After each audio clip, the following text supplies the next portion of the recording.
रामचरितमानस क्या है, इसको सुनने से लाभ क्या है, इसको क्यों सुनना चाहिए। ये जो श्री रामचरितमानस है ये कोई साधारण पुस्तक नहीं है, कोई साधारण ग्रंथ नहीं है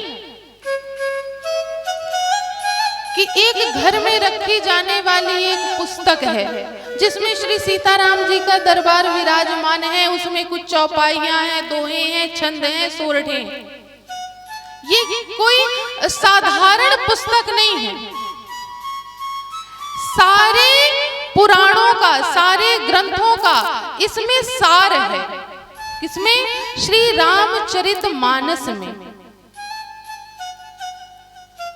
इस मानस को सुनने से एक नहीं अनेकों लाभ हैं। किसी वस्तु को सुनने से एक लाभ होता है, दो लाभ होते हैं, तीन लाभ होते हैं, लेकिन इस रामचरितमानस को सुनने से एक नहीं, दो नहीं, तीन नहीं, अनेकों लाभ हैं।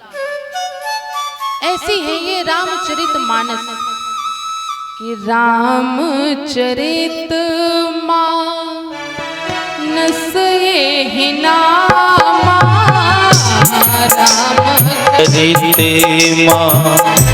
रामचरितमानस ये नामा, रामचरितमानस ये नामा, रामचरितमानस ये नामा, सुनत श्रवण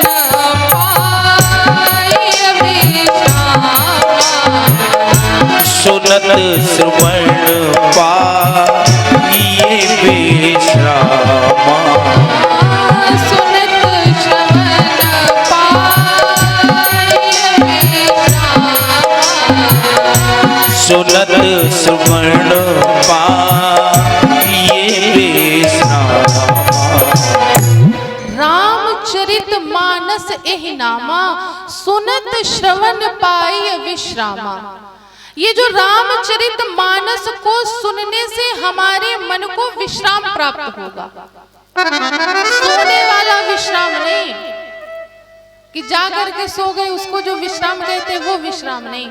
ये जो हमारा मन अनेकों कल्पनाओं में, व्याधियों में अटका हुआ है, भटका हुआ है, उससे ये रामचरितमानस हमको निकालती है, उससे विश्राम दिलाती है। ये जो हम दिन रात चिंताओं में लगे रहते हैं ना कि ये काम कैसे होगा, ऐसे ये काम कैसे करेंगे, कहाँ जाएंगे, क्या करेंगे, एक बार ये रामचरितमानस जब आप सुन लेंगे तो आपके मन को विश्राम प्राप्त हो जाएगा।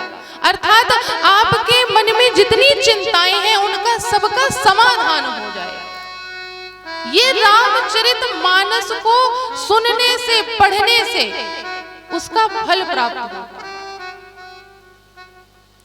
एक पढ़ा लिखा युवक था और वह बड़ा नास्तिक था, बहुत ही नास्तिक।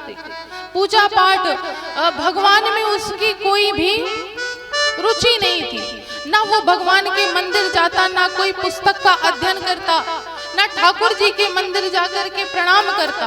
और उसके ठीक विपरीत उस युवा के पिताजी थे, बड़े धार्मिक। कहीं पर भी कुछ भी धार्मिक आयोजन होता वो तुरंत चले जाते। कुछ भी कार्य होता धर्म से जुड़ा हुआ वे उसमें सबसे आगे रहते। इसी प्रकार से उनके क्षेत्र में राम कथा चल रही थी। 9 दिनों तक वह राम कथा चली। तो जब 9वें दिन उसके पिताजी आए तो उस युवक ने पूछा कि पिताजी आप कहाँ गए थे? मैं रोज देखता हूँ कि आप इस समय पर कहीं पर 2-4 घंटे के लिए चले जाते हैं, कहाँ जाते हैं? पिताजी ने कहा कि बेटा यहाँ पर पास में एक जगह कथा चल रही थी, आज उस कथा का विश्राम दिवस था। 9 दिनों तक वो कथा चली, बड़ा आनंद आया। 4 घंटे वहां पर कैसे व्यतीत हो जाते थे पता नहीं चलता था, भगवान का नाम सुनने में, कीर्तन करने में। उस युवक ने कहा कि पिताजी आप मेरे पिता हैं, लेकिन मैं तब भी कहूंगा कि आप बड़े मूर्ख हैं। क्यों हैं? आपने अपने जीवन के इन 9 दिनों में से 4 घंटे आप रोज के जोड़िए, कितने हुए? हमारी देखिए मैथ बड़ी कमजोर है। कितने हुए? 36 हुए, 36, है ना? तो 36 घंटे आपने अपने जीवन के व्यर्थ कर दिए। क्या कर दिए? व्यर्थ कर दिए। कैसे? कथा में जाकर के, कथा में बैठ करके। पिताजी को इस बात का बड़ा बुरा लगा। वे पुनः गए जो वहां पर कथा करने के लिए आए हुए थे, उनके पास गए। उन्होंने बताया कि मेरे पुत्र ने ऐसी ऐसी बात कही। तो व्यास जी ने कहा कि आप अपने पुत्र को लेकर के आइए। पुत्र को पिताजी लेकर के आए। पुत्र ने वही बात व्यास जी से कही। व्यास जी ने कहा अच्छा तो एक बात बताओ बेटा, तुम करते क्या हो? कहने लगा कि मैं नौकरी करता हूँ, जॉब करता हूँ। कितने घंटे की जॉब है? 8 घंटे की। अच्छा तुम अपनी दिनचर्या बताओ।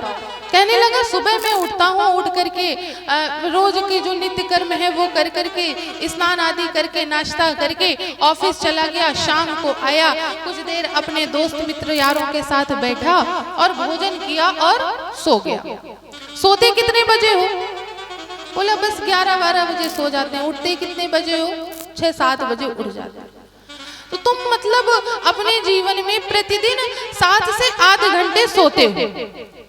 युवक ने कहा कि हाँ मैं 7 से 8 घंटे, कभी कभी 9 घंटे भी सो जाता। व्यास जी ने कहा कि तुम तो बड़े मूर्ख निकले।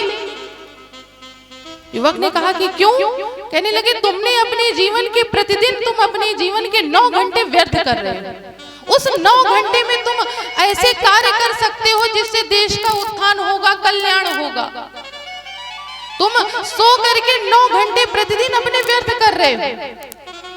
युवक ने कहा कि महाराज मैं दिन भर कार्य करता हूँ और कार्य करके आता हूँ तो अगले दिन जिससे मैं फ्रेश रहूं, अगले दिन मैं कार्य करने के लिए फिर से उसी ऊर्जा के साथ प्रस्तुत हूँ, इसलिए सोना तो आवश्यक है। अगर सोऊंगा नहीं तो अगले दिन काम कैसे करूंगा? शरीर को रेस्ट चाहिए, विश्राम चाहिए। व्यास जी ने कहा कि जब काम करने वाले व्यक्ति को प्रतिदिन 7 से 8 घंटे की विश्राम की आवश्यकता है, तो ये बताओ जो जीवन भर हमारा ये जो दिमाग है, हमारा ये जो मन है, कहीं ना कहीं किसी ना किसी काम में लगा रहता है, भटकता रहता है, क्या उसको विश्राम करने का अवसर नहीं चाहिए? चाहिए कि नहीं चाहिए? तो ये जो कथा है ना, ये कथा उसी विश्राम का कार्य करती है। जो हम आप रोज डेली सोते हैं अपने शरीर को विश्राम देने के लिए, तो जो कथा श्रवण होती है, जो हम अपने कानों से कथा को श्रवण करते हैं, वो हमारे जीवन को विश्राम देती है, हमारे मन को विश्राम देती है। इसलिए कथा को सुनना बहुत ही आवश्यक है। अपने जीवन में 3 से 4 घंटे, ना रोज सही, महीने में, ना महीने में समय मिला तो 4 महीने में मिल गया तो जरूर जाइए। अगर 4 महीने में ना सही तो 1 साल में मिले तो 1 साल में जाइए। लेकिन अपने जीवन में साल भर के अंदर अंदर कहीं ना कहीं जहां सत्संग हो वहां पहुंच जाइए। क्यों? क्योंकि आपका शरीर, आपका मन विश्राम मांगता है। ये जो हम दिन भर की ताता तैया में भटकते रहते हैं, माताएं अपने घर के कार्यों में विचलित रहती हैं, अरे अभी ये भोजन बनाने का समय है, ये रोटी बनाने का समय है, अभी ऐसे कार्य करना है। तो माताओं को भी तो विश्राम चाहिए, चाहिए कि नहीं चाहिए? हमारे भाई बंधुओं को भी तो चाहिए। कोई किसानी करते हैं, कोई ड्यूटी जाते हैं, कोई कहीं जाते हैं, तो उनका मन भटकता रहता है। तो ये कथा उसी भटके हुए मन को स्थायी करने का कार्य करती है। इसलिए हमें अपने जीवन में कथा, सत्संग, भजन, कीर्तन करते रहना चाहिए। यही रामचरितमानस कार्य करती है। अच्छा, रामचरितमानस को सुनने से मन को विश्राम प्राप्त होता है। लेकिन ये रामचरितमानस की उत्पत्ति कैसे हुई? ये कोई भी कार्य होता है, कोई भी विषय वस्तु है, उसकी एक उत्पत्ति होती है। कैसे होती है उत्पत्ति? तो रामचरितमानस की उत्पत्ति गोस्वामी तुलसीदास जी ने इसको लिखा अवश्य है। आप लोग अच्छा श्री रामचरितमानस किसने किसने देखी है? रामचरितमानस, तो उसमें आगे लिखा हुआ है ना गोस्वामी तुलसीदास जी का नाम लेखक के रूप में लिखा है, पढ़िएगा ना जिन्होंने ध्यान दिया हो। लेकिन इसके लेखक गोस्वामी तुलसीदास जी तो हैं, लेकिन उनको प्रेरणा देने वाला कोई और है। गोस्वामी तुलसीदास जी ने अपने मन से नहीं लिखी है, उनसे लिखाई गई है ये राम कथा। और गोस्वामी तुलसीदास जी से राम कथा किसने लिखाई?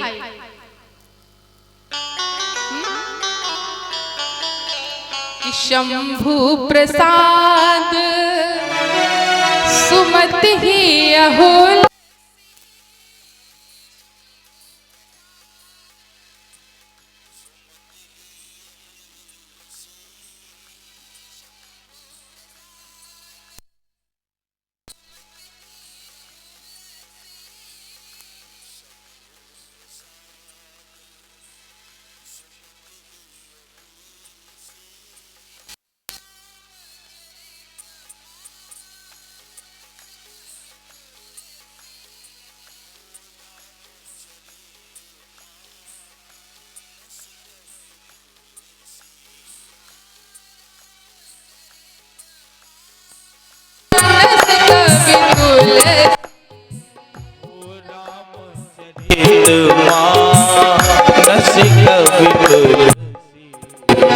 शंभु प्रसाद सुमत ही हुलसी।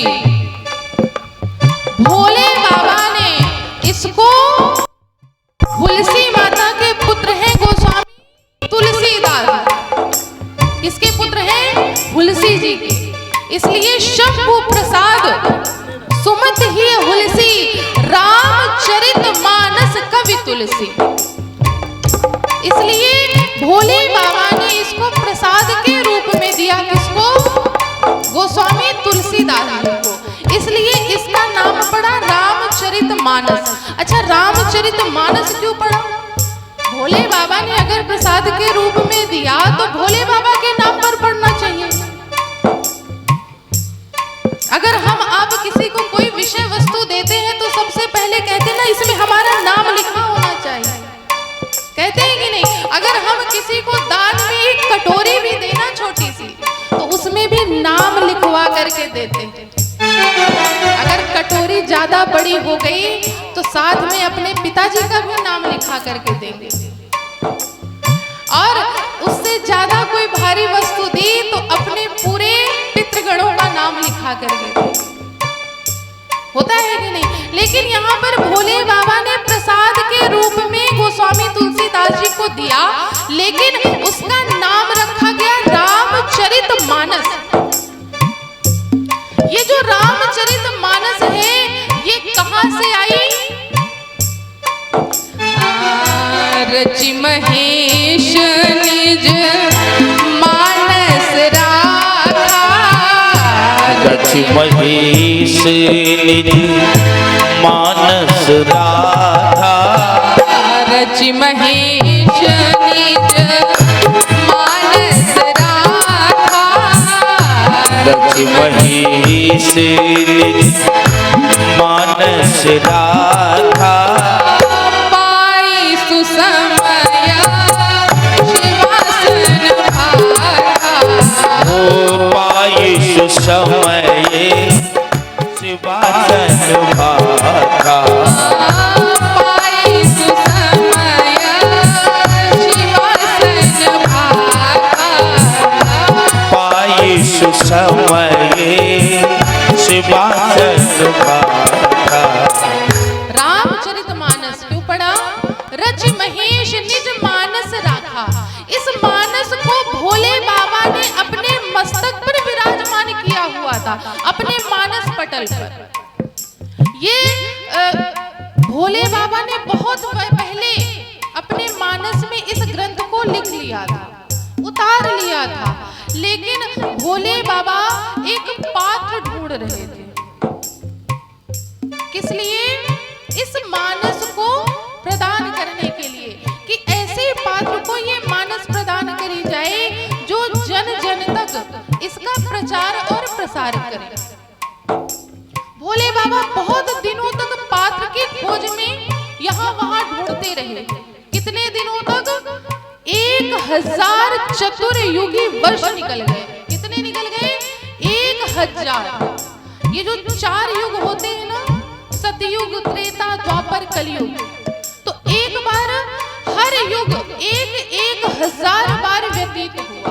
कितनी बार? 1000 बार।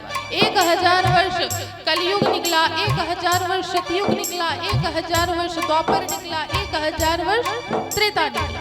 उसके पश्चात जब 1000 वर्ष पूर्ण होने के बाद जब कलयुग आया, उस समय पर भोले बाबा को ये सुपात्र मिले। कौन? गोस्वामी तुलसीदास, जिनको वो ये ग्रंथ सौंप सकते थे। इसलिए भोले बाबा ने गोस्वामी तुलसीदास जी को ये प्रसाद के रूप में दिया। इसलिए इसका नाम पड़ा रामचरितमानस। क्यों? ये राम जी का चरित्र है। और मानस क्यों?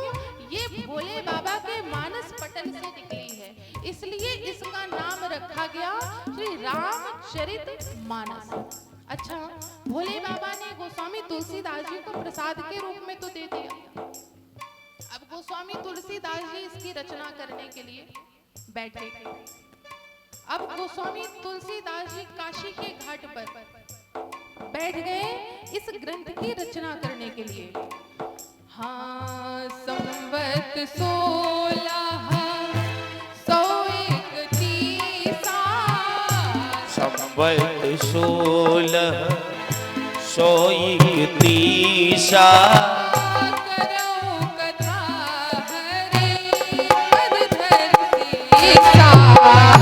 करहु कथा हरि पर धर शीशा। नवमी भौम पार मधुमासा, नवमी भौम पार मधुमासा। अवधपुरी यहाँ चरित प्रकाशा, अवधपुरी चरित प्रकाशा। अवधपुरी चरित प्रकाशा। संवत 1631, संवत 1631, सन नहीं ये जो हम आप 2024 में ना, ये नहीं। संवत 1631, ये जो हम आप साल गिनते हैं, हमारा साल नहीं है, हमारा संवत चलता है। सनातन पद्धति में, सनातन संस्कृति में सन का उल्लेख नहीं है, संवत का उल्लेख है। संवत और ईसा, ये तो हम आप अपने उस आसानी के लिए 2024 हमारा संवत चलता है। तो गोस्वामी तुलसीदास जी ने संवत 1631 में इस मानस का लेखन प्रारंभ किया। और कौन सा दिन था? दिन मंगलवार और 9वीं तिथि और चैत्र का महीना। अच्छा, और राघव जी किस दिन प्राकट्य हुआ उनका? 9वीं की तिथि के दिन। और चैत्र कौन सा महीना? चैत्र का महीना और 9वीं की तिथि और दिन भी मंगलवार था, जिस दिन राघव जी प्रकट हुए। और यही तिथि, यही नक्षत्र, वही लग्न, वही ग्रह, वही वार, सब कुछ किस दिन से मेल खा रहा है? जिस दिन से गोस्वामी तुलसीदास जी ने रामचरितमानस को लिखना प्रारंभ किया। इसीलिए कहते हैं कि ये जो रामचरितमानस है ना, ये कोई किताब नहीं है, कोई पोथी नहीं है, कोई ग्रंथ नहीं है, ये साक्षात श्री राघव जी का वांग्मय स्वरूप है। क्या है? ये साक्षात राम जी। ये जो रामचरितमानस हमारे आपके घर में विराजमान है ना, तो इसको कोई साधारण किताब मत समझिए, कोई साधारण ग्रंथ नहीं है। ये समझिए कि ये स्वयं श्री राम जी हमारे घर पर विराजमान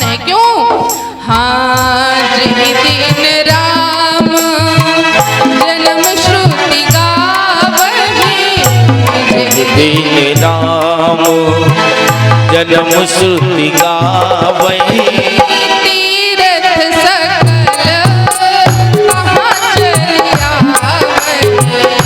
तीरथ सकल कहाँ चलिया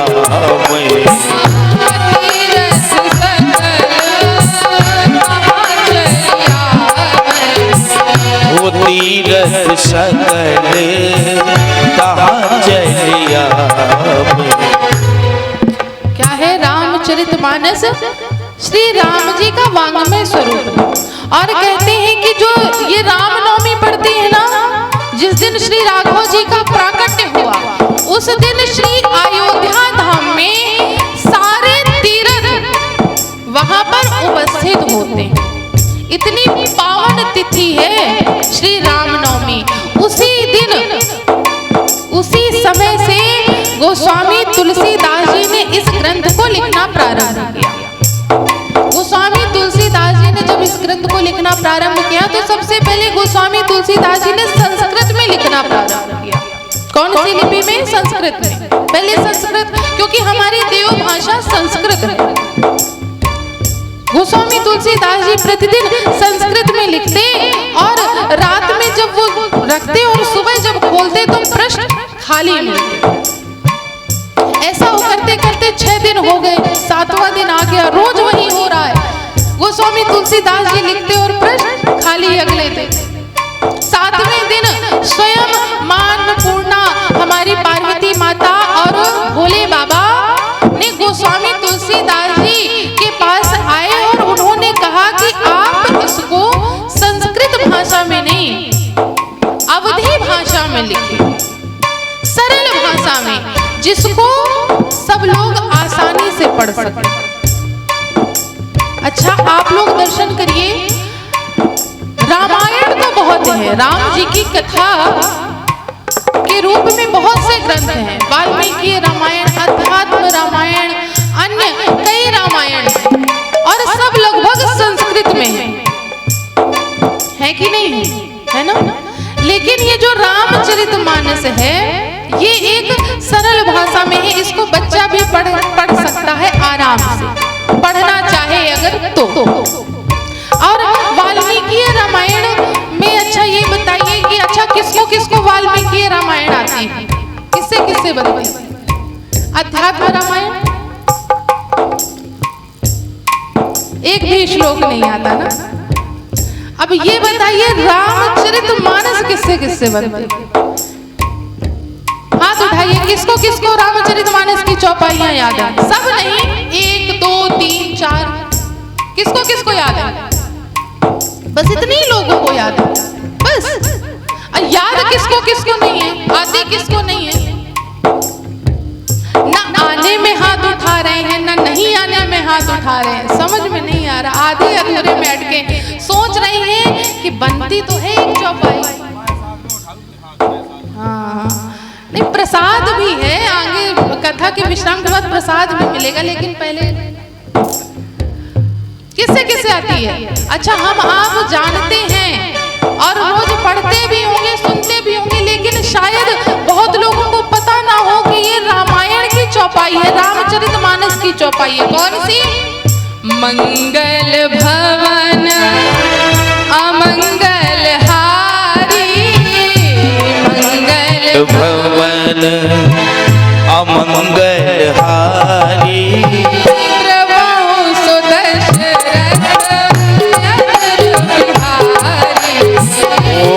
बहु सुदशरथ अजिर बिहारी,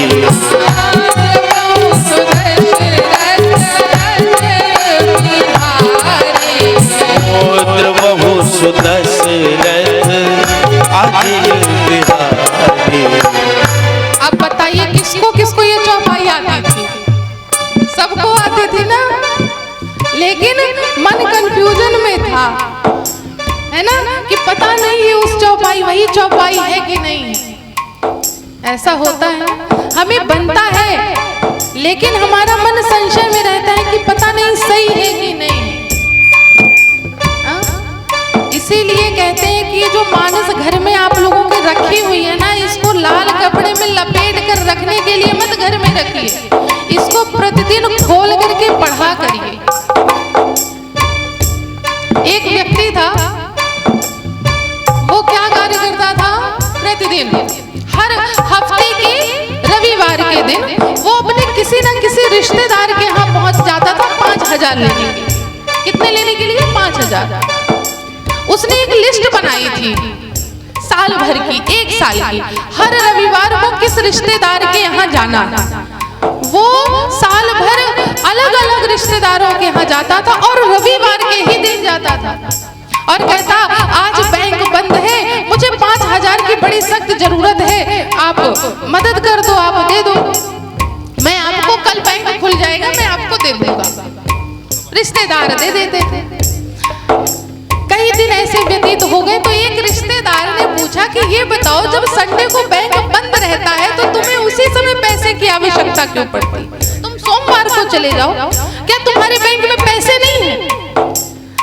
उसने कहा कि मेरे बैंक में पैसे तो बहुत हैं, बैंक में पैसे बहुत हैं, तो फिर क्या समस्या है? तो कहता है कि बैंक में पैसे तो हैं, लेकिन बैंक में मेरा खाता नहीं।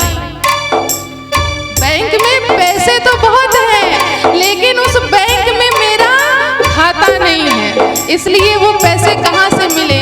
तो हमारे आपके घर में मानस तो रखी है, लेकिन उसको पढ़ने का समय नहीं। ऐसा है कि नहीं? तो इस मानस रूपी बैंक में जब तक आप अपना खाता नहीं खोलेंगे, कौन सा खाता? पढ़ने वाला खाता, तब तक इसका फल मिलने वाला नहीं है। इसलिए मानस रखिए ना घर में, इसको पढ़ा करिए, तब पता चलेगा। ये है रामचरितमानस की व्यापकता। क्योंकि ये इतनी सरल भाषा में लिखी गई। जब गोस्वामी तुलसीदास जी ने इस मानस को लिखा और ये मानस बड़ी जल्दी जन जन तक पहुंच गई, विद्वानों ने कहा कि हम इसको नहीं मानते। जो काशी के विद्वान थे वो इस बात को मानने से मना कर दिया कि ये कोई ग्रंथ नहीं है, इसको हम स्वीकार नहीं करते। गोस्वामी तुलसीदास जी बड़े परेशान, कहने लगे कि ये मुझे स्वयं भोले बाबा ने लिखने के लिए प्रेरित किया है, और वो अकेले नहीं, माता पार्वती के साथ आए थे, उन्होंने मुझसे इस भाषा में लिखने के लिए कहा, लेकिन विद्वान मानने के लिए तैयार नहीं थे। जो कोई ज्यादा विद्या अध्ययन कर लेता है ना, तो वो दूसरे की बातों को जल्दी मानता नहीं। इसलिए कहते हैं कि केवल विद्या अध्ययन करना ही सब कुछ नहीं है, हमें समाज में किस प्रकार रहना है। क्योंकि देखिए, किताबें पढ़ने से ही सारा ज्ञान अर्जित नहीं हो जाता। सब कुछ ये किताबें नहीं है, ये जो सांसारिक वस्तुएं भी है ना, ये सबसे बड़ा ज्ञान देती हैं। लेकिन काशी के विद्वानों ने कहा कि हमसे बड़े विद्वान इस जगह कहीं नहीं है, सृष्टि में नहीं है। काशी के विद्वानों को आज भी सर्वश्रेष्ठ माना जाता है। भाई कहाँ से आए हैं? काशी के हैं, काशी से पढ़ा हुआ है, काशी से विद्या अध्ययन किया है। काशी के विद्वानों ने मानना बंद कर दिया, कहा कि हम नहीं मानते। तब कहा कि अब परीक्षा होगी। कैसे परीक्षा होगी? जो काशी विश्वनाथ जी का गर्भगृह है, मंदिर है, वहां पर 18 पुराण, 6 शास्त्र और 4 वेदों को रखा गया। पहले पुराण, सबसे पहले रामचरितमानस रखी गई, उसके बाद 18 पुराण रखे गए, फिर 6 शास्त्र रखे गए, ऊपर 4 वेदों को विराजमान किया गया। पट बंद कर दिए गए। गोस्वामी तुलसीदास जी बाहर बैठे हुए थे, पट बंद थे। प्रातः काल जब काशी के पंडितों ने, विद्वानों ने गेट को खोला, तो वो क्या देखते हैं कि जो श्री रामचरितमानस सबसे नीचे रखी थी, वह सबसे ऊपर आ गई। और वो मानस जो ऊपर आई, जब उसको खोल करके देखा गया, तो उसमें भोले बाबा ने अपनी मोहर लगाई हुई थी। क्या लिख करके? सत्यम शिवम सुंदरम। सत्यम शिवम सुंदरम जैसे ही लिखा हुआ, वेद ज्ञानियों ने देखा, उसी समय भी तुलसीदास जी के आगे नतमस्तक होकर के उनसे क्षमा याचना मांगी कि हमें क्षमा कर दीजिए, हमने आपकी लेखनी पर सवाल उठाया, भोले बाबा के प्रेरणा पर सवाल उठाया, हमें क्षमा कर दीजिए। उसी दिन से ये रामचरितमानस सारी सृष्टि में बड़ी तेजी से फैल गई और हम आपके घरों घरों में विराजमान हो गए। ये है श्री रामचरितमानस और ये है हमारे श्री गोस्वामी तुलसीदास जी। तो आइए बड़े प्रेम और भाव के साथ हम आप श्री गोस्वामी तुलसीदास जी की वंदना करते हैं। क्या कि जय जय सिया रघुराई, जयति जय तुलसी गोसाई, जय जय सिया रघुराई, जयति जय तुलसी गोसाई, जय जय सिया रघुराई, जयति जय तुलसी गोसाई, जय जय सिया रघुराई, जयति जय तुलसी गोसाई,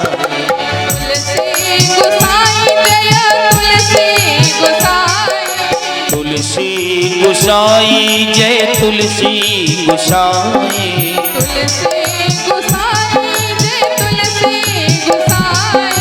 तुलसी गोसाई जय तुलसी गोसाई, जय जय सिया रघुराई, जयति जय तुलसी गोसाई, जय जय सिया रघुराई, जयति जय तुलसी गोसाई।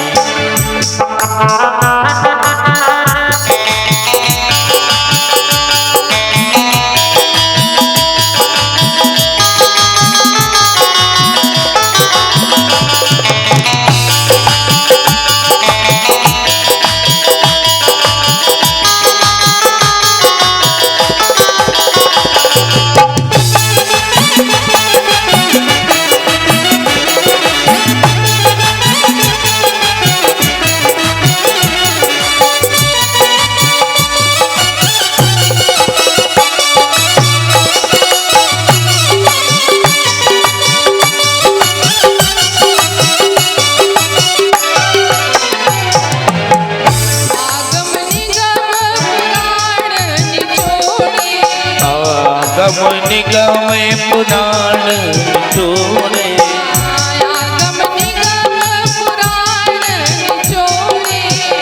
आगम निगम पुराण निचोड़े,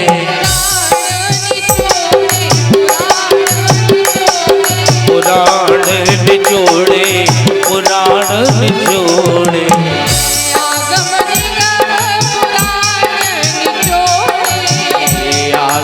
निगम पुराण निचोड़े, अद्भुत कविताई, जयति जय तुलसी गोसाई, जय सिया रघुराई, जयति जय तुलसी गोसाई।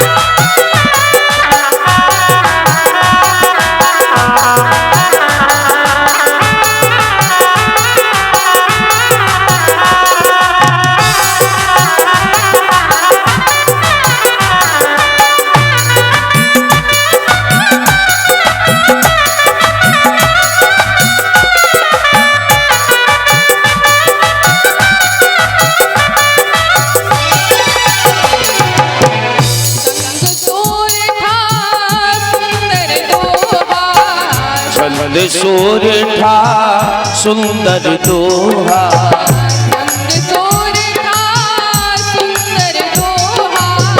छंद सोरठा सुंदर दोहा, चार चौपाई, जयति जय तुलसी गोसाई, जय जय सिया रघुराई, जयति जय तुलसी गोसाई।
दशरथ सुत कौशल्या नंदन दशरथ सुत कौशल्या नंदन दशरथ सुत कौशल्या नंदन राजा जनक के जमाई जयति जय तुलसी गोसाई जय जय सिया रघुराई जयति जय तुलसी गोसाई जय जय सिया रघुराई जयति जय तुलसी गोसाई जय जय सिया रघुराई जयति जय तुलसी गोसाई जय जय सिया रघुराई जयति जय तुलसी गोसाई जय जय सिया रघुराई जयति जय तुलसी।